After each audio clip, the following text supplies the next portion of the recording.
Hello students and welcome again in my classroom. आज हम लोग ज्यूरिस्प्रूडेंस में जो सोर्सेज ऑफ लॉ देख रहे थे उसमें हम कर चुके हैं कस्टम्स। जो फर्स्ट सोर्स था आपका स्रोत जो देख रहे हैं विधि के, उसमें हम फर्स्ट सोर्स कर चुके हैं कस्टम या जो रूढ़ी हम कर चुके हैं, प्रथा हम कर चुके हैं। सेकंड लेजिस्लेशन जो हम कर रहे थे वो भी ऑलमोस्ट कंप्लीट था। उसमें एक टॉपिक आपका रह गया था, कोडिफिकेशन भी हम उसमें कर चुके थे। एक टॉपिक लास्ट आपका उसमें रह गया था, इंटरप्रिटेशन ऑफ स्टैट्यूट्स, संविधियों का निर्वचन। तो वो आज हम करेंगे, संविधियों का निर्वचन, इंटरप्रिटेशन ऑफ स्टैट्यूट्स। तो ये क्या चीज़ है, क्या मतलब हुआ इसका, सुनिए। इंटरप्रिटेशन ऑफ स्टैट्यूट्स ये है, what is the aim of legislature behind the law. जब एक कानून बनाया जाता है लेजिस्लेचर के द्वारा, संसद के द्वारा या विधानमंडलों के द्वारा या किसी भी लॉ क्रिएटिव अथॉरिटी के द्वारा, जब भी कोई लॉ बनाया जाता है तो उस लॉ को बनाने का उद्देश्य क्या था, उनका क्यों बनाया गया था वो लॉ, इसको बताना निर्वचन है। इसको जब कोर्ट्स बताती हैं तो वो उसका मतलब होता है कि वो निर्वचन कर रही हैं उस कानून का। तो सुनिए, किसी भी कानून को बनाने के पीछे विधायिका का क्या उद्देश्य था ये बताना। कौन बताता है? न्यायालय। तो ये बताना निर्वचन है। निर्वचन, इंटरप्रिटेशन को हिंदी में निर्वचन कहेंगे हम। अर्थ बताना किसी भी कानून का, क्यों बनाया गया, उसका एम क्या रहा, यह निर्वचन है। और क्या मतलब है इसका? विधायन के अर्थ को सुनिश्चित करना निर्वचन है। To certainty of the meaning of, to make certainty of the meaning of law. Law विधि के, जो विधि बनाई गई है, जो कानून बनाया गया है, उसके अर्थ को सुनिश्चित करना, सर्टेनिटी बताना कि किस लिए ये, क्या मतलब हुआ इसका, उसका अर्थ, उसके अर्थ को सुनिश्चित कर देना निर्वचन है। और ये क्या कह रहे हैं, लॉ मेकिंग अथॉरिटी की सही इच्छा को बताना। वही मतलब हुआ कि उसका एम क्या था, उसकी इच्छा क्या है इस कानून को बनाने के पीछे, उसकी इच्छा को बताना और उसी के अकॉर्डिंग निर्णय देना। जब जो बनाया जाता है कानून और उसके अकॉर्डिंग कोई कोर्ट अगर निर्णय दे रहा है तो इस कानून को क्यों बनाया गया है, जो विधायिका है, जो संसद है, उसकी क्या इच्छा रही थी इस कानून को बनाने के पीछे, और जो वो निर्णय देते हैं उस कानून के अकॉर्डिंग, उसकी इच्छा के अकॉर्डिंग देना, उस निर्णय को देना निर्वचन है। और ये कह रहे हैं कि अधिनियम में यूज किए गए जो टर्म्स जो यूज़ की जाती हैं, किसी कानून को बनाया जाता है तो उसमें जो लैंग्वेज और जो शब्द यूज़ किए जाते हैं, तो ये कह रहे हैं अधिनियम में यूज़ किए गए शब्दों या भाषा का सही वास्तविक अर्थ क्या है ये बताना निर्वचन है। और इसमें ये कहते हैं कि कई बार ऐसा होता है कि जब कोई कानून बनाया जाता है तो एक ही शब्द के अलग अलग अर्थ निकलते हैं। तो ये कह रहे हैं कई बार एक शब्द के कई अर्थ निकलते हैं, लेकिन उस कानून के संदर्भ में, उस जो लॉ बनाया गया उसके कॉन्टेक्स्ट में, उसके संदर्भ में उस शब्द का क्या अर्थ लगाया जाए ये बताना निर्वचन है। ये कानून, जब कोई कानून बनाया गया और उसमें एक शब्द के कई अर्थ निकलते हैं जैसे, तो उस शब्द का इस कानून के संदर्भ में क्या अर्थ निकलेगा वो बताना निर्वचन है। तो आई थिंक आपको समझ में आया होगा कि किसी भी कानून को जब बनाया जाता है तो जब उसको इंटरप्रेट करना, जैसे मैं आपको अभी बता रही हूँ कि इंटरप्रिटेशन का क्या मतलब है, वैसे ही किसी कानून के अर्थ को बताना, उस कानून के पीछे क्या इच्छा रही विधायिका की या विधानमंडलों की, उसे बताना निर्वचन है, इंटरप्रिटेशन है। जब कोर्ट्स के द्वारा उसे समझाया जाता है तो उसे इंटरप्रिटेशन कहते हैं। अब आ जाइए, इंटरप्रिटेशन की काइंड्स, कितने प्रकार का होता है इंटरप्रिटेशन। तो मैंने यहाँ पे आपके लिए बनाया है चार्ट। इंटरप्रिटेशन की जो टाइप्स हैं वो दो तरीके के हैं, दो तरीके के होते हैं ये, ग्रामेटिकल और लिटरल, जिसको आप हिंदी में कहेंगे व्याकरणिक या शाब्दिक। ग्रामेटिकल और लिटरल को कहेंगे आप व्याकरणिक या शाब्दिक, पहला इसका जो काइंड है, प्रकार है। और सेकंड है ये फंक्शनल और लॉजिकल और फ्री, या इसको फंक्शनल भी कह सकते हैं, फंक्शनल इंटरप्रिटेशन और लॉजिकल इंटरप्रिटेशन और फ्री इंटरप्रिटेशन। तो आप इसको हिंदी में कहेंगे तार्किक या मुक्त, तार्किक या मुक्त इंटरप्रिटेशन कहेंगे आप, क्यों तार्किक या मुक्त निर्वचन कहेंगे आप इसको। तो दो प्रकार हैं इसके, तो हम इसका फर्स्ट प्रकार देखने जा रहे हैं। जो फर्स्ट इसका काइंड है ग्रामेटिकल और लॉजिकल। जैसा आपको नाम से समझ में आ रहा है, ग्रामेटिकल और लॉजिकल का मतलब है कि शब्दशः उसको समझाना। ये कहते हैं कि इसमें अधिनियम को उसी भाषा में, जैसे वो कानून है, जैसे कानून 2 या 4 लाइन का एक, जैसे आप जब आप और बड़ी क्लास में जाएंगे तो आप बेयर एक्ट्स देखेंगे।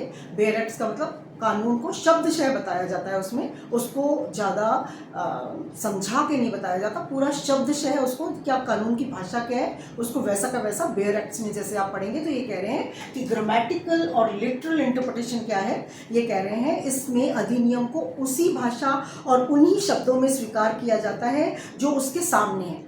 जो कानून लिखा हुआ है उसको उसी शब्दों में समझाया जाता है। अगर भाषा सरल व स्पष्ट है और शब्दों के डबल मीनिंग या द्विअर्थी शब्द नहीं है उसमें कोई, तो उसको उसी रूप में ग्रहण किया जाना चाहिए। उसको अपने लॉजिक्स नहीं देने चाहिए, उसको समझाने के लिए अपनी भाषा यूज़ नहीं करनी चाहिए। अगर जो कानून की भाषा है वो सरल है, इजी है और उसमें द्विअर्थी शब्द नहीं है, उसमें डबल मीनिंग वाले कोई शब्द नहीं है, तो उस कानून को उसी की भाषा में समझाना चाहिए, अपने तर्क उसमें नहीं देने चाहिए कोर्ट को। ये हो गया आपका फर्स्ट। और सेकंड जो है लॉजिकल और फ्री, जिसको आप मुक्त या क्या कहेंगे, लॉजिकल को तार्किक और मुक्त कहेंगे जिसको। तो इसका क्या मतलब है, लॉजिकल और फ्री इंटरप्रिटेशन, इसे फ्री या ब्रॉड इंटरप्रिटेशन भी कहते हैं। In this type of interpretation, courts try to clear the intention of legislation behind the law. इसमें क्या होता है, जैसे आपको बहुत easy अंग्रेजी में in this type of interpretation, इस प्रकार के निर्वचन में जो कोर्ट्स होती हैं, जो जजेस हैं, वो आपको courts try to clear the intention of legislature की जो क्रिएट किया है, जिसने इस कानून को बनाया है, उसका इंटेंशन क्या था इस कानून को बनाने के पीछे, उसकी इच्छा क्या थी, क्यों बनाया गया है ये कानून, इसको समझाया जाता है, इसका लॉजिक दिया जाता है कि ये कानून क्यों बनाया गया है। तो in this type of interpretation courts try to clear the intention of legislature behind the law. इस कानून के पीछे लेजिस्लेचर का, संसद का, विधायिका का क्या इच्छा थी, क्या इंटेंशन थी, क्यों बनाया है, इसको समझाने की कोशिश की जाती है। तो विधि के पीछे विधि के पीछे जो विधि बनाई गई है उसके पीछे छिपी हुई संसद की भावना को समझाया जाता है। इसमें इसको लॉजिकल या फंक्शनल या फ्री इंटरप्रिटेशन कहते हैं। अब आ जाइए इसका नेक्स्ट टॉपिक जो है रूल्स ऑफ इंटरप्रिटेशन। नियम, जो इसके निर्वचन के नियम हैं वो 3 तरीके के हैं। इसमें 3 नियम हैं। नियम का मतलब है कि किस तरीके से इंटरप्रेट किया जाता है किसी भी कानून को। तो ये 3 रूल्स हैं इसके। किसी भी कानून को का निर्वचन करने के लिए 3 नियमों का पालन किया जाता है। फर्स्ट इसमें लिटरल है, सेकंड गोल्डन रूल है और थर्ड मिसचीफ रूल है। तो जो फर्स्ट रूल है लिटरल रूल, उसको आप सेम ग्रामेटिकल की तरह समझ सकते हैं। उसको जैसे जो शब्द कानून के हैं, जो भाषा कानून की है, उसी भाषा में उसको समझाया जाता है। तो सेम एज ग्रामेटिकल इंटरप्रिटेशन आप इसको समझ सकते हैं, जिसमें एक आ जाता है कि प्रयुक्त भाषा, कानून में जो प्रयुक्त या यूज की गई है भाषा, तो प्रयुक्त भाषा और शब्दों पर ही जोर दिया जाता है। फर्स्ट लिटरल में, लिटरल रूल है जो इंटरप्रिटेशन का, उसमें क्या किया जाता है, जो कानून की भाषा उसमें प्रयुक्त की गई है, यूज की गई है, तो उसी प्रयुक्त भाषा और शब्दों पर ही जोर दिया जाता है और अपने लॉजिक्स नहीं उसमें डाले जाते हैं। अपने तर्क, अपनी भाषा, अपने लॉजिक्स, उसमें लॉजिक का मतलब होता है समझाना किसी बात को अपनी बुद्धि से, अपना विवेक यूज करके, दैट इज कॉल्ड लॉजिक्स, अपने तर्क देकर।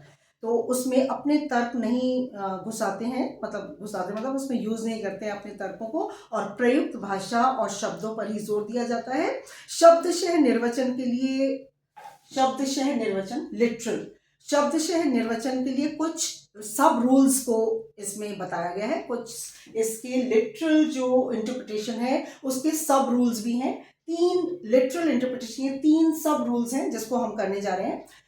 First is Aegis generis, second is Cassis omissus and third is Nocicura saucis. इसका मतलब क्या है?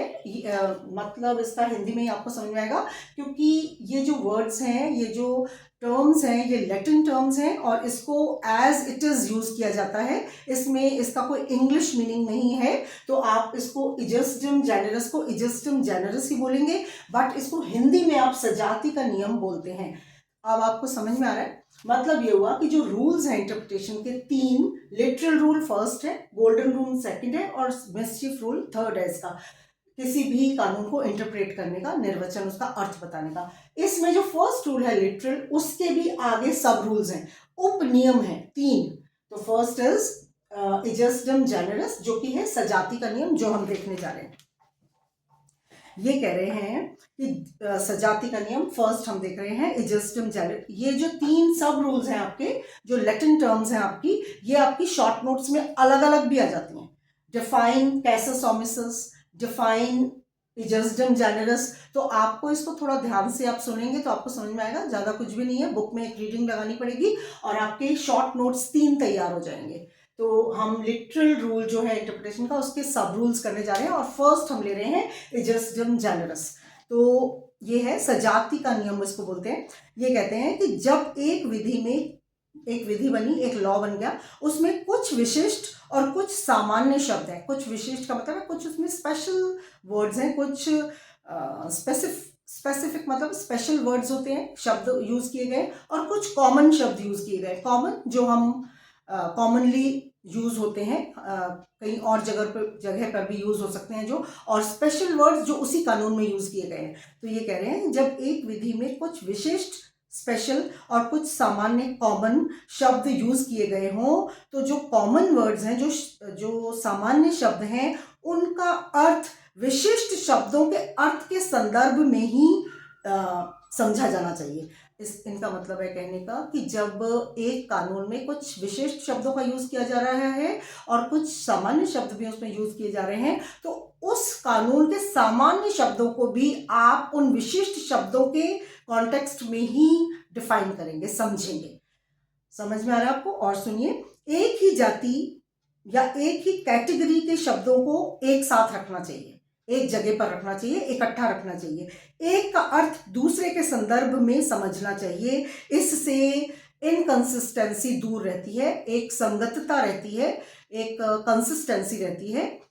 आपको आई थिंक समझ में आया होगा कि कुछ विशिष्ट शब्द हैं और कुछ सामान्य शब्द हैं। तो सामान्य शब्दों को भी हम अलग तरीके से नहीं समझेंगे, उन सामान्य शब्दों को भी हम स्पेशल वर्ड्स के संदर्भ में ही समझेंगे। उनका मीनिंग, कॉमन वर्ड्स का भी मीनिंग हम स्पेशल वर्ड्स के की कैटेगरी में रख के ही लेंगे। आई थिंक आपको समझ में आया होगा। ये थोड़ा सा बुक में से रीडिंग लगाएंगे तो और अच्छे से समझ में आएगा। सेकंड है आपका कैसस ओमिसस। इसको आप हिंदी में बोलेंगे सकारण लोप का सिद्धांत। तो हमने एक टॉट्स में भी हमने देखा है आई थिंक, और इंग्लिश लीगल लैंग्वेज में भी एक शब्द देखा था। टॉट्स में तो आपको ध्यान होगा, हमने देखा था लोप, लोप एक हिंदी में वर्ड देखा था, एक्ट, और कार्य या कार्य लोप देखा था हमने, एक्ट या ओमिशन हमने पढ़ा था टॉट्स में। तो उसी ओमिशन से आप ओमिसस वर्ड को ले सकते हैं। ओमिसस का मतलब कहीं जो रिक्तता रह जाती है, जहां लूप होल्स रह जाते हैं, तो उसको जो इंटरप्रिटेशन करते हुए कैसे भरा जाएगा उसे आप सुनिए। ये कह रहे हैं कैसस ओमिसस, ओमिशंस, ओमिसस वर्ड ओमिशन से लिया। यदि कानून में कोई कमी रह गई है, कोई लूप होल्स रह गए हैं, कोई रिक्तता रह गई है, तो न्यायालय उसे पूरा लिख कर नहीं करेंगे। उस कानून को अगर उनको लग रहा है कि इसमें कुछ रिक्तता या कुछ कमी रह गई है, तो वो उसको लिख कर पूरा नहीं करेंगे, उसे खुद पूरा नहीं करेंगे, बल्कि उसका निर्वचन ऐसे कर देंगे, बल्कि उसको समझा ऐसे देंगे, उसका अर्थ ऐसे समझा देंगे कि वो पूरा हो जाएगा, कानून पूरा हो जाएगा वो। तो सुनिए, उसे शब्दशः या शब्दों से पूरा नहीं करेंगे वो, और उसकी भावना को समझा देंगे। भावना का मतलब कि किस लिए ये बनाया गया है कानून, और इसमें क्रिएटर की, जिसने इसको क्रिएट किया है, बनाया है, उसकी भावना क्या थी, बनाने के पीछे उसकी इच्छा क्या थी, उसका इंटेंशन क्या था, उसको निर्वचन के द्वारा पूरा कर देंगे उस ओमिशन को। उस रिक्तता को, उस कमी को, उस लूप होल को अपने निर्वचन से जब वो पूरा कर देंगे तो उसे कैसस ओमिसस का नियम कहेंगे, और कैसस ओमिसस के द्वारा किया गया निर्वचन कहेंगे। तो सुनिए, the omissions in the statute can not be supplied by construction. उसको कंस्ट्रक्ट नहीं करेंगे कानून को। कंस्ट्रक्ट का मतलब होता है उसमें कुछ लिखेंगे नहीं, उसको दोबारा से नहीं क्रिएट करेंगे। उसका कंस्ट्रक्शन का मतलब निर्माण करना होता है। तो निर्माण उसका दोबारा नहीं करेंगे, बल्कि उसको इंटरप्रेट करते हुए उसको पूरा कर देंगे, जो उसमें लूप होल या जो ओमिशन रह गया था, जो रिक्तता रह गई थी। दैट इज कॉल्ड कैसस ओमिसस, सकारण लोप का सिद्धांत, जो उपनियम हम देख रहे हैं लिटरल रूल के। अब आ जाइए, थर्ड जो है नॉसिच्यूरा सॉसिस, ये थर्ड इसका उप नियम है, थर्ड इसका सब रूल है लिटरल रूल का। तो ये कह रहे हैं नॉसिच्यूरा सॉसिस, इसका मतलब है साहचर्येण ज्ञायते। मैंने यहाँ पे लिखा भी है साहचर्येण ज्ञायते। इसका मतलब है जब कुछ शब्दों का अर्थ क्लियर नहीं होता, एम्बिग्विटी होती है, उसमें संदेह होता है, जैसे कोई समझ में नहीं आ रहा होता, तो क्या करेंगे, सुनिए, जब कुछ शब्दों का अर्थ संदेहास्पद हो या कुछ शब्द संदिग्ध हो, सस्पिशियस से शब्द हो, तो ऐसे शब्दों का अर्थ उनसे जुड़े हुए दूसरे शब्दों के अनुसार निश्चित किया जाएगा। तो साहचर्येण का मतलब हुआ, साहचर्य का मतलब होता है साथ रहना, साथ रहना। तो ये कह रहे हैं कि नॉसिच्यूरा सॉसिस का मतलब ये हुआ कि अगर कुछ शब्द कानून में समझ में नहीं आ रहे, एम्बिग्विटी है, उनमें अस्पष्टता है, सस्पिशियस है, संदिग्ध है, तो आप जब निर्वचन करेंगे उसका, तो दूसरे शब्दों के साहचर्य से करेंगे, दूसरे साथ में जो शब्द हैं उनके अकॉर्डिंग उसको भी आप डिफाइन करेंगे, उसका इंटरप्रिटेशन आप उनके अकॉर्डिंग,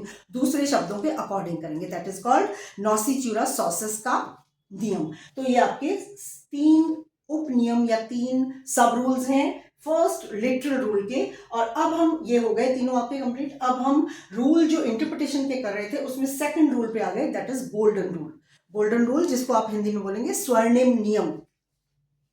स्वर्णिम नियम का वही मतलब है कि जब, सुनिए, प्राइमा फेसी प्रथम दृष्टया, प्रथम दृष्टि का मतलब देखते ही आपको जो लगता है, प्राइमा फेसी शब्दों के अर्थ व्याकरणिक रूप से किए जाने चाहिए। जैसे ग्रामेटिकल में हमने देखा था कि अगर उसमें कोई ठीक है, ठीक का मतलब है इजी है, अगर वर्ड्स इजी हैं और उसको समझना बहुत हार्ड नहीं है, तो आपको अपने लॉजिक्स देने की जरूरत नहीं है। सेम वैसा ही ग्रामेटिकल के जैसा व्याकरणिक रूप से अगर सुनिए, प्रथम दृष्टया शब्दों के अर्थ व्याकरणिक रूप से किए जाने चाहिए जब तक संदिग्धता या असमंजस्य मतलब आपको समझ में नहीं आ रहा, अगर संदिग्धता नहीं है, क्लियर है वर्ड्स उसके, तो आपको प्राइमा फेसी व्याकरणिक रूप से उसका इंटरप्रिटेशन या उसका निर्वचन करना चाहिए। जैसे सेम हमने ग्रामेटिकल में देखा था, शब्दशः निर्वचन किया जाना चाहिए उसका, लॉजिक्स अपने नहीं देने, अपने तर्क वितर्क उसमें आप नहीं देंगे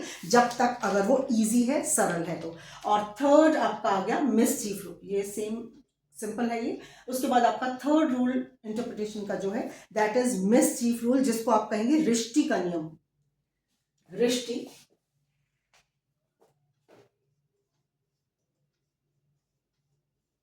का नियम, ये आपका जो रूल है थर्ड जो आपका है इंटरप्रिटेशन का, ये 1564 में 1564 में हेडन्स केस,